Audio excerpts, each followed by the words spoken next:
ሰላም እንዴት ናችሁ? የደሱ የልቲ ቤተሰቦች እኔ እግዚአብሔር ይመስገን ደህና ነኝ። በያላችሁ በሰላማችሁ ይዛ ዛሬም እንደተለመደው በአንድ አስተማሪና ጠቃሚ ቪዲዮ ተመልሻለሁ።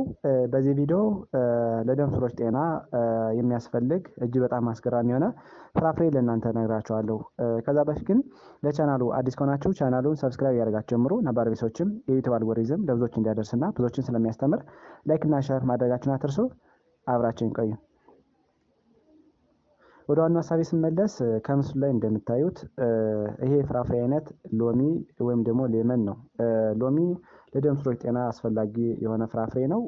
ሎሚ በውስጡ በቫይታሚን ሲ፣ በፍላቮኖይድ፣ ፖታሲየም እና ሌሎችንም ንጥረ ነገሮች በደንብ ፓክድ አድርጎ ስለያዘ የደም ስሮችን የመለጥ አቅም ይጨምራል። በተለይ ደግሞ ደም ስሮች ፍሌክሲብል እንዲሆኑ፣ ደም ስሮች እንዲዝናኑ በማድረግ እና ደም ስሮችን ስትሬናቸው እንዲቀንስ በማድረግ ትልቅ ሚና አለው። ሌላው በጸረ ሙቀታማ ኬሚካሎች ወይም ደግሞ በአንቲኦክሲዳንቶች የበለጸገ ስለሆነ ደም ስሮች ላይ ፕለክ እንዳይፈጠር ያደርጋል። ደም ስሮች ላይ ብግነት ወይም ደግሞ እብጠት እንዳይፈጠር ያደርጋል። ደም ስሮች ላይ ልማም ወይም ደግሞ ፕላክ እያልን የምንጠራው ነገር እንዳይፈጠር በማድረግ የደም ስሮችን ጤንነት፣ የደም ስሮችን ግድግዳ ያስተካክላል ማለት ነው። ከዚህ በተጨማሪ የደም ግፊት እንዳይፈጠር በማድረግ ትልቅ ሚና ያለው የፍራፍሬ አይነት ማለት ነው። ስለዚህ ሎሚን አዘውትሮ በአመጋገብ ውስጥ ማካተት ለደም ስሮች ጤና በጣም ተፈላጊና ትልቅ ሚና ያለው የፍራፍሬ አይነት ማለት ነው። ስለዚህ ሎሚ እንዴት ነው ለደም ስሮች አስፈላጊ የሆነው የሚለውን በአምስት ከፍዬ በደንብ አብራርቼ ልንገራችሁ። ከዛ በፊት ግን ለቻናሉ አዲስ ከሆናችሁ ቻናሉን ሰብስክራይብ እያደረጋችሁ ጀምሩ። ነባር ሰዎችም ላይክ እና ሼር እያደረጋችሁ ትብብራችሁ እንዳይለይ ስል እጠይቃለሁ። አንደኛውና የመጀመሪያው ሎሚ ብለድ ፕሬሸርን ወይም ደግሞ የደም ግፊትን ሬጉሌት ያደርጋል፣ ያመጣጥናል ማለት ነው። ሎሚ በውስጡ በመጠኑም ቢሆን ፖታሲየምን ይዟል። ፖታሲየም የሚባለው ማዕድን ለደም ስሮች ጤና በጣም አስፈላጊ ነው። በተለይ ከፍተኛ የሆነ የሶዲየም ክምችት ካለ እሱን ባላንስ በማድረግና በመቀነስ ትልቅ ሚና አለው ማለት። ሶዲየም ሰውነታችን ውስጥ በሚከማችበት ጊዜ የደም ስሮችን ይጎዳል፣ ደም ስሮችን የመለጥ አቅም ይቀንሳል፣ ደም ስሮችን እንዲዋዥቁ ያደርጋል ማለት። ስለዚህ ሶዲየምን ሬጉሌት ያደርጋል ማለት ነው። ሌላው ደም ስሮች ላይ ውጥረት እንዳይኖር ይቀንሳል፣ ወይም ደግሞ ስትሬን እያልን የምንጠራው ችግር እንዳይኖር በመከላከል የደም ስሮችን የመዝናናት አቅም፣ የአቅም የመለጥ አቅም ይጨምራል ማለት ነው። ከዚህ በተጨማሪ ከፍተኛ የሆነ ፈሳሽ ሰውነታችን ውስጥ ካለ እንደሚታወቀው ፖታሲየም በጣም አስፈላጊ ነው። ብዙ ጊዜ ከፍተኛ የሆነ ፖታሲየም፣ ከፍተኛ የሆነ ፈሳሽ በሚኖርበት ጊዜ እና ከፍተኛ የሆነ የሶዲየም ክምችት በሚኖርበት ጊዜ እነዚህም ሁለት ነገሮች ሬጉሌት በማድረግ የተመጣጠነ ፈሳሽ ሰውነታችን ውስጥ እንዲኖር ያደርጋል ማለት ነው።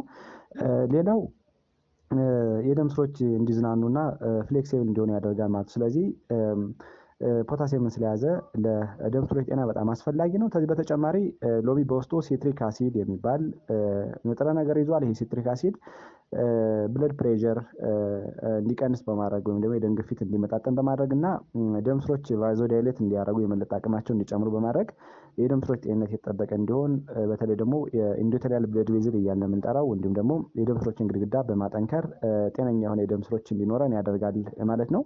ሁለተኛ የደም ስሮችን ጠንካራ እንዲሆኑ ያደርጋል ማለት ነው። በተለይ ደግሞ የደም ስሮችን አጠቃላይ የደም ስሮችን ግድግዳ እንዲጠነክሩ ያደርጋል ማለት ነው።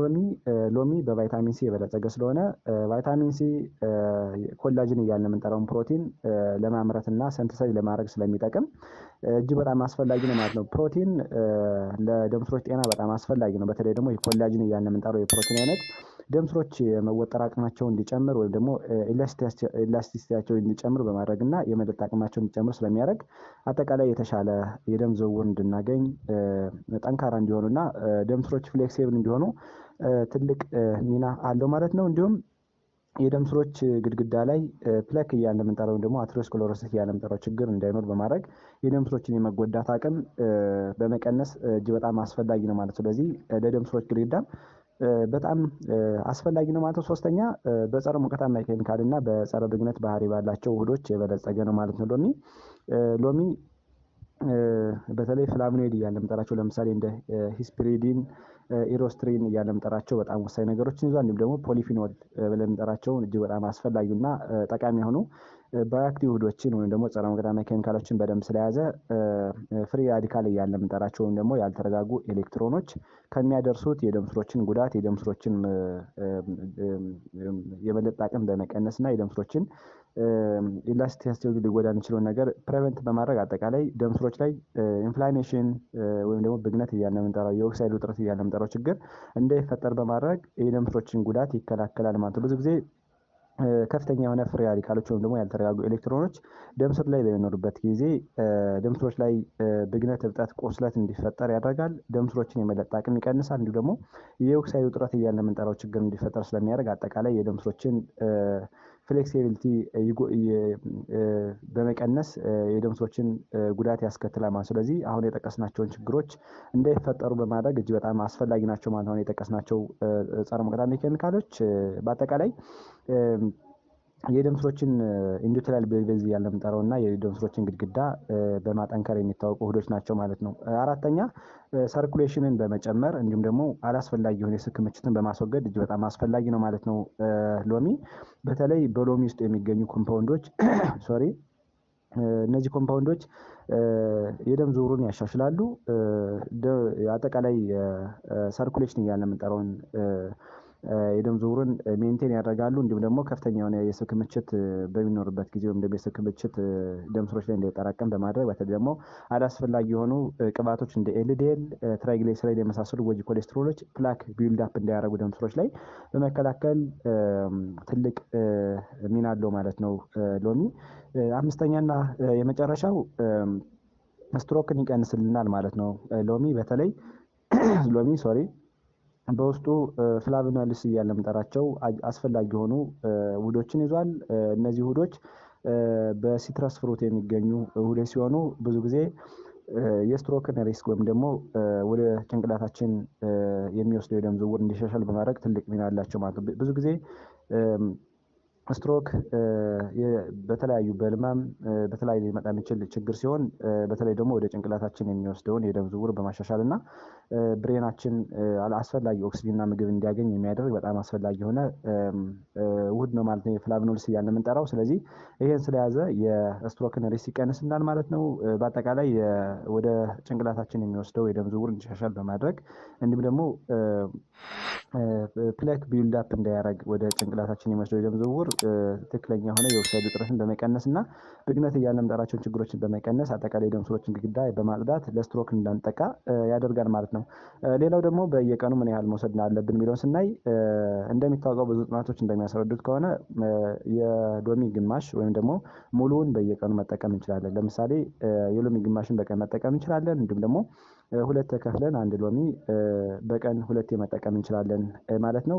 እንዲሁም ወደ ሚሊግራም ስንቀይረው ደግሞ ለሴቶች በየቀኑ 75 ሚሊግራም በየቀኑ ይመከራል። ለወንዶች ደግሞ 90 ሚሊግራም ይመከራል ማለት ነው። ስለዚህ ሎሚ ለደም ስሮች ጤና በጣም አስፈላጊ የሆነ ፍራፍሬ ነው ማለት ነው። ሌላው ጥንቃቄ ማድረግ ያለባቸው ሰዎች እነማን ናቸው የሚለውን ስናይ በተለይ ሎሚን ሲጠቀሙ ብዙ ጊዜ ጥርስን ይቦረቡራል። ጥርስን ካቪቲ እንዲፈጠር ሊያደርግ ስለሚችል ብዙ ጊዜ ሰዎች ሎሚ ከተጠቀሙ በኋላ ከፍተኛ የሆነ አሲድ ስላለው ጥርሳቸውን መቦረሽ መጎማመጥ አለባቸው ማለት ነው። እንዲሁም እንደዚህ ማድረግ ካልቻሉ ደግሞ በስትራውና በሌሎች ነገሮች እንዲጠቀሙ አድቫይስ ይደረጋል ማለት ነው። ሌላው የኩላሊት ጠጠር ያስከትላል። እንደሚታወቀው ሎሚ በተለይ ከፍተኛ ያለው መጠን የምንጠቀም ከሆነ በየቀኑ ሬናል ስቶን ሊፈጠር ይችላልና መጥኖ መጠቀም በጣም ተገቢ ነው ማለት ነው። ከዚህ በተጨማሪ አሲዲክ ሪፍሌክስ ዲዚዝ ያለባቸው ሰዎች ወይም ደግሞ ጋስትሮ ኢዞፋጂያል ሪፍሌክስ ዲዚዝ ያለ የምንጠራው ችግር ያለባቸው ሰዎች ሎሚን በከፍተኛ ደረጃ እንዲጠቀሙት አይመከር። ምክንያቱም ሎሚ ከፍተኛ የሆነ አሲድ አለው። ያ ማለት ፒኤቹ በጣም ዝቅተኛ ስለሆነ ሆዳችን ውስጥ ያለው ፈሳሽ ወደ ጉሮሯችን ሊመለስ ስለሚችል እና ጉሮሯችን ሊልጥና የተለያዩ ችግሮችን ሊያስከትል ስለሚችል እንደዚህ አይነት ችግር ያለባቸው ሰዎች ሎሚን ሲጠቀሙ በመጠኑ በልኩ ቢሆንና እንዲሁ ደግሞ ሲጠቀሙ ጤና ባለሙያን ቢያማክሩ ይመከራል ማለት። ሌላው አለርጂክ ያለባቸው ሰዎች ናቸው። በተለይ ሎሚን ሲወስዱ የተለያየ ሲምፕተም የሚያሳዩ ከሆነ ወይም ደግሞ ምልክት የሚያሳዩ ከሆነ ለምሳሌ ቁርጠት፣ ማስመለስና ማስታወክ፣ ቆዳ ላይ ሊታዩ የሚችሉ የተለያዩ ሽፍታዎች፣ የትንፋሽ ማጠርና አንዳንድ ነገሮች የሚያይ ከሆነ በሁለተኛው ቀን ወይም ደግሞ በሌላ ቀን ሎሚ እንዲጠቀሙ አይመከርም ማለት ነው። ሌላው ሚግሬን ሄዴክ ወይም ደግሞ የራስ ምታት ያለባቸው ሰዎችም ሎሚን እንዲጠቀሙ አይመከርም። ብዙ ጊዜ በተለይ ሎሚ በውስጡ ታይራሚን የሚባል አሚኖ አሲድ ይዟል። ይሄ አሚኖ አሲድ ይሄ አሚኖ አሲድ ሚግሬንን ወይም ደግሞ የራስ ምታትን ትሪገር ያደርጋል። ስለዚህ ሰዎች ለራስ ምታት እንዲሰቃዩ ሊያደርግ ስለሚችል ሎሚን ፍሪኩዌንትሊ እንዲጠቀሙ አይመከርም ማለት ነው። ሌላው ብለድ ቲነር ወይም ደግሞ የደም ማቅጠኛ የሚወስዱ ሰዎች ለምሳሌ የልብ ህመም ኑሮባቸው ስትሮክ፣ ሌሎችም ችግር ኑሮባቸው ለምሳሌ እንደ አስፕሪን፣ ሄፓሪን፣ ዋርፋሪን፣ ኢኖክሳፓሪን ሌሎችንም የደም ማቅጠኛ መድኃኒት ሰዎች ብዙ ጊዜ ሎሚን ሲወስዱ ተመሳሳይ የሆነ ባህሪና ተመሳሳይ ዝምድና ከባህሪው ጋር ስላለው ጤና ባለሙያን ኮሚኒኬት ቢያደርጉ በጣም አሪፍ ነው ተብሎ ይታሰባል ማለት ነው። ስለዚህ እንደነዚህ አይነት ችግር ያለባቸው ሰዎች ሎሚን ስትጠቀሙ ጥንቃቄ በተሞላበት መንገድ ቢሆን በጣም አሪፍ ነው ማለት ነው። ዛሬ በዚህ ቪዲዮ ሎሚ እንዴት ነው ለደም ስሮች ጤና የሚያገለግለው የሚለው ለእናንተ በደንብ በ5 ከፍዬ አብራርቼ ነገርኳችሁ። እናንተም ቆንጆ ግንዛቤ አግኝታችኋል ብዬ አስባለሁ። ለሌሎች እንዲደርስ በጎነት ለራስ ነው በሚለው ላይክ እና ሼር አድርጉት። እንዲሁም ቀጣይ የምለቃቸው ቪዲዮዎች ለእናንተ እንዲደርሳችሁ የደወል ምልክቱን መጫን አትርሱ። አመሰግናለሁ። ባይ ባይ።